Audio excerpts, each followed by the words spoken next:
روٹی ایک بنیادی ضرورت ہے اور یقینی طور پر انسان کماتا ہی روٹی کے لیے ہے، لیکن وہی روٹی اگر آپ کو نہیں ملے گی تو کیا ہوگا؟ جی ہاں، 28 اکتوبر کے بعد پنجاب کے تندوروں پر روٹی کسی کو نہیں ملے گی، اور یہ کہنا ہے نان پائی ایسوسی ایشن کا۔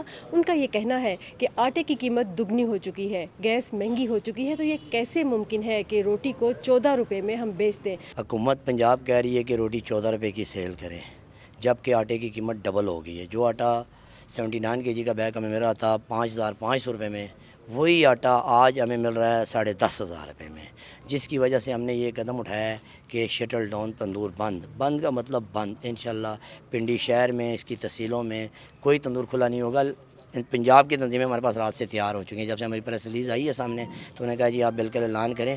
سب پنجاب کی تنظیموں نے مشورہ کر کے تو 28 تاریخ بروز منگل کا دن انشاءاللہ فکس کیا ہے کہ 28 تاریخ سے شٹل ڈاؤن ہے۔ جی غیر معینہ مدت کے لیے ہم نے اعلان کیا ہے شٹل ڈاؤن کا، یہ نہیں کہ 2-4 دن کے لیے۔ دیکھیں جی، آٹا سستا کریں تاکہ ہم عوام کو سستی روٹی دیں۔ ہم بھی غریب لوگ ہیں، میں چینی بھی خریدتا ہوں، میں ٹماٹر بھی خریدتا ہوں، میں پیاز بھی خریدتا ہوں، میں دنیا کی ہر چیز ضرورت زندگی کی استعمال ہوتی ہے میرے گھر میں، تو وہ چیزیں میں مہنگی خریدوں اور روٹی آٹا 10,000 روپے ڈبل ہوگی قیمت۔ سی ایم صاحبہ کہتی ہیں جی 14 روپے میں پرانا ریٹ، ایسے نہیں ہو سکتا۔ روٹی کی قیمت ہم نے کل جو کاسٹ نکالی ہے ہائی کورٹ کے لیے، جو ہمارے اسلام آباد کے لوگوں نے کیس کیا ہوا ہے، 21 روپے سے وف کاسٹ نکلی ہے، 25 روپے سادہ روٹی کی قیمت، جس حال میں آٹے کے ریٹ بڑھ رہے ہیں جی 25 روپے۔ گیس جو استعمال کرتے ہیں وہ ایل پی جی اور انتہائی مہنگے داموں خرید کر استعمال کرتے ہیں۔